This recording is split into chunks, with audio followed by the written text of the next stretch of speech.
বাংলাদেশের ক্রিকেটের ভবিষ্যৎ এখন তামিম ইকবাল খানের হাতে।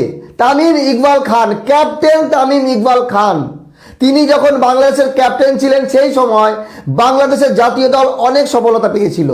তবে এবার তিনি থাকবেন অন্য ভূমিকায়। বিসিবির পরিচালনা পরিষদ ভেঙে দেওয়া হয়েছে। আজকেই নতুন করে অ্যাডহক কমিটি গঠন করা হয়েছে 11 সদস্যের, যার প্রেসিডেন্ট হচ্ছে তামিম ইকবাল খান। তামিম ইকবাল একজন ক্রিকেটার, একজন সাবেক ক্রিকেটার থেকে বাংলাদেশের ক্রিকেটটাকে পরিচালনা করবে, এটা অনেক বড় বিষয়। খুব দ্রুত তামিম ইকবালের এই সফলতা আসলো, আর এর জন্য অনেক অনেক অভিনন্দন। বাংলাদেশের জাতীয় ক্রীড়া পরিষদ তারা আইসিসিকে জানিয়েছে বাংলাদেশের বর্তমান যে ক্রিকেট বোর্ড, সেই ক্রিকেট বোর্ড নিয়ম মেনে গঠন করা হয়নি, নির্বাচনে গাফিলতি ছিল।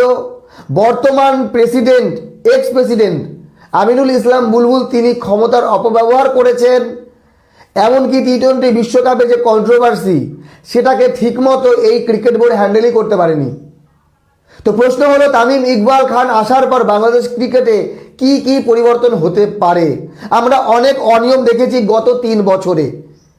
বিপিএলে তো আমরা আরও বেশি দেখেছি। বিপিএলে প্লেয়ার খেলে না, প্লেয়ার ম্যাচ বয়কট করে দেয়, টুর্নামেন্টের মাঝপথে বন্ধ হয়ে যায়, ফ্র্যাঞ্চাইজি ভেঙে যায়, পেমেন্ট হয় না, হোটেলে ক্রিকেটার বন্দি।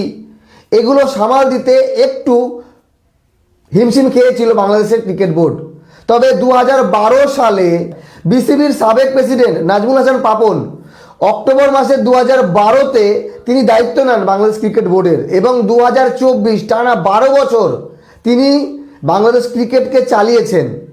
ওনার বিরুদ্ধে অনেক অভিযোগ আসলে শেষমেশে ওনাকে নিষ্কাশিত করা হয় এবং ফারুক আহমেদ 21 আগস্ট 2024-এ ওনাকে দায়িত্ব দেওয়া হয়, কিন্তু ওনার কার্যকাল 1 বছরও চলেনি। তারপরে আবার নতুন করে আমিনুল ইসলাম বুলবুলকে দায়িত্ব দেওয়া হয় 30 মে 2025। তবে ওনারও কার্যকাল 1 বছর পূর্ণ হলো না। তো এত পরিবর্তন কোনো দেশের ক্রিকেটের জন্য ভালো না, ক্রিকেটের জন্য ভালো না, মানুষের মনমানসিকতার জন্য ভালো না। বাংলাদেশের যে ক্রিকেট প্রেমী মানুষ, তারাও হয়তো কোথাও না কোথাও দুঃখ পেয়েছে। তো এইবার কার নেতৃত্বে বাংলাদেশ ক্রিকেট বিশ্ব চ্যাম্পিয়ন হবে, আইসিসিতে ভালো করবে, এশিয়ান ক্রিকেটে ভালো নাম করবে, কার আন্ডারে, সেই অপেক্ষায় রইল গোটা বিশ্ব। আপনাদের মতামত জানাবেন। তবে বর্তমানে তামিম ইকবাল একজন ক্রিকেটার, একজন সাবেক ক্রিকেটার থেকে বাংলাদেশের ক্রিকেটটাকে পরিচালনা করবে, এটা অনেক বড় বিষয়। খুব দ্রুত তামিম ইকবালের এই সফলতা আসলো, আর এর জন্য অনেক অনেক অভিনন্দন।